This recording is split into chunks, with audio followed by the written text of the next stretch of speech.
Il y a TD qui a remis 15 000 $ tout récemment pour la plantation de centaines d'arbres et de végétaux à Laval, à l'organisme donc Canopé. On va bavarder là-dessus avec d'ailleurs la directrice générale de Canopé, Mme Cornélia Garbe, qui est avec nous. Bonjour, Mme Garbe. Bonjour, bonjour. Avant d'aborder justement cette journée de l'arbre, de la santé, en fait, la journée de l'arbre de la santé tenue le 22 septembre dernier, j'aimerais tout d'abord peut-être rappeler aux Lavalloises et Lavallois ce que c'est Canopé. Alors, Canopé, c'est une organisation à but non lucratif qui a deux grands mandats. Le premier mandat, c'est la gestion des bois de Laval. Donc, les bois publics, on fait autant l'accueil des usagers, l'entretien qui est la conservation. Et l'autre mandat qui est en lien avec le gouvernement du Québec, c'est le verdissement des îlots de chaleur et des quartiers défavorisés de Laval. Oui. Et là, donc, je ramène au devant dans la conversation que le 22 septembre dernier, donc la Banque TD qui vous a remis 15 000 $ dans le contexte de la journée de l'arbre de la santé. Et de quelle façon et à quel endroit finalement ces arbres et végétaux ont été justement transplantés chez nous à Laval? Oui, c'est une très, très bonne question. Donc, pour la journée de l'arbre, on a eu la chance de collaborer avec la TD pour mettre vraiment en place un projet d'envergure au sein du Centre intégré de santé et services sociaux. Donc, c'est l'organisation qui chapeaute en fait tous les CHSLD, les CLC et aussi le centre jeunesse. Donc, on a planté au total, oui, c'est ça, au total plus de 200 arbres dont les CHSLD, hôpital juif, hôpital autre. Et avec la TD, on a surtout verdi le centre jeunesse et le CHSLD Sainte-Dorothée. Et ce qui est vraiment intéressant, mis à part qu'on a pu vraiment mettre en place des arbres indigènes qu'on trouve rarement en milieu urbain, le CIS aussi nous soutient beaucoup dans l'idée de planter beaucoup d'arbres fruitiers, des arbustes nourriciers, pour que les patients, les usagers, mais aussi les employés puissent profiter de la nourriture des arbres et des arbustes. Oui, puis comme vous disiez, pour peut-être éviter ces îlots de chaleur, tu sais, évidemment. Puis évidemment, depuis le temps que vous avez que vous avez mis en place, en fait, ces plantations d'arbres, vous en voyez depuis quelques années les bénéfices? Écoutez, ça fait pas si longtemps qu'on œuvre dans le verdissement urbain à Laval. Ça fait depuis 2020 qu'on y est impliqué. Et déjà, dans ces 2 ans-là, ont été plantés près de 3000 arbres sur le terrain. Mais il faut quand même considérer que ça prend un certain temps avant qu'ils se déploient, avant qu'ils puissent vraiment rendre beaucoup de bénéfices. Mais ce qu'on voit, c'est que les gens, les propriétaires de terrain s'y donnent, ils participent. Il y a de plus en plus de volonté de verdir le gazon, d'enlever le gazon, d'enlever de l'asphalte, puis mettre de la verdure. Puis ça, pour moi, c'est le signe le plus fort et le plus positif là-dedans.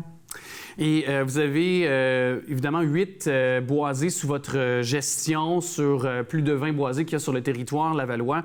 Est-ce qu'il y a des choses qui retiennent votre attention en ce sens où il y a des types d'arbres, il y a des types peut-être également d'endroits où il y a des boisés qui sont peut-être en manque d'amour, j'oserais dire qu'il faut faire attention, accorder une attention particulière parce que ça a été négligé par le passé et on le sait, on connaît aussi les réchauffements climatiques aussi. Oui, effectivement. Écoutez, je pense la chance à Laval qu'on a, c'est que les boisés qui sont encore là sont de belle envergure. Donc, juste pour vous donner une idée, souvent on sous-estime, mais à Laval, on a encore 7 boisés qui ont la taille minimum du parc Mont-Royal, qui sont des fois beaucoup, beaucoup plus. Donc, ça fait vraiment des grands massifs qui est ça. Donc, ça nous permet d'avoir une faune, une flore intéressante. Je vous dirais, l'attention particulière, c'est maintenant de bien sensibiliser les citoyens, parce qu'on a vu avec la COVID, avec la pandémie, un achalandage extrême, donc des taux d'achalandage qui ont augmenté de 60 à 150 %. Ça fait vraiment beaucoup de gens, puis il y a beaucoup de nouveaux usagers qui comprennent peut-être pas encore l'importance de rester dans les sentiers, d'attacher leurs chiens, parce que souvent, ils vont essayer d'aller partout, mais ça piétine beaucoup, ça abîme beaucoup la forêt. Donc, je pense que notre mission dans les prochaines années, c'est surtout de bien informer ces gens-là de comment nous aider à bien préserver cette nature.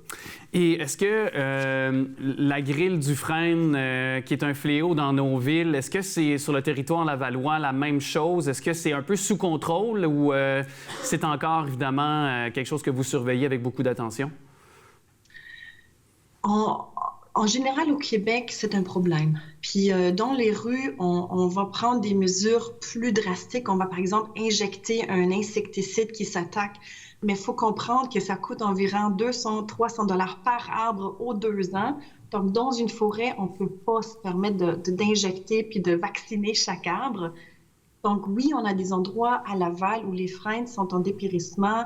Et le pire, en fait, c'est que ce qui s'en vient en dessous, c'est une arbuste. Souvent, la plupart du temps, c'est un arbuste exotique envahissant qui s'appelle le nard brun.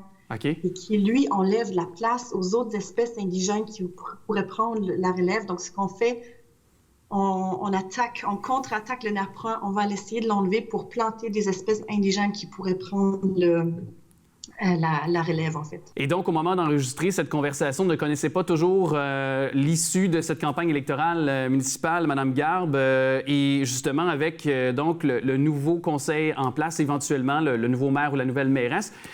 Quelles seront vos revendications auprès de celui-ci? Puis peut-être aussi, qu'est-ce que vous comptez, qu'est-ce que vous attendez de la ville de Laval dans les prochaines années pour continuer d'avoir le dossier de l'environnement là, très près de lui et les enjeux environnementaux aussi sur son territoire? Alors, je pense que le premier souhait qui nous habite très fortement, c'est l'idée d'augmenter la surface des milieux protégés. En ce moment, des milieux, on parle d'environ 11-12 % de protégés. La CMM, elle exige au moins, elle demande un minimum de 17 % et on sait au niveau de la science que ce n'est pas assez pour permettre des milieux de vie en santé qui nous permettent de bien vivre. Puis on a tous senti, surtout grâce à c'est un peu bizarre, mais pendant la pandémie, à quel point les milieux naturels nous apportent du bien, font partie de notre vie de santé. En ce moment, la Ville s'est engagée à 14 %, puis nous espérons fortement que la prochaine gouvernance se dote un 17 %, voire plus.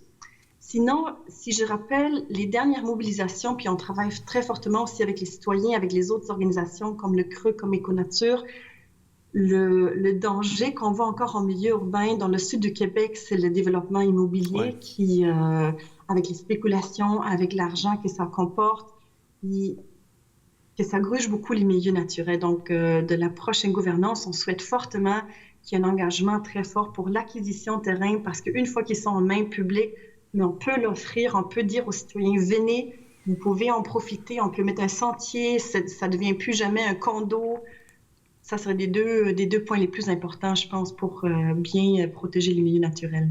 En tout cas, on le souhaite. On l'a vu aussi à la COP 26 tout récemment aussi. Ça a une portée internationale. Aussi, le dossier de l'environnement, qui est même aussi récente élection fédérale avec Justin Trudeau, notamment réélu, qui s'est engagé aussi.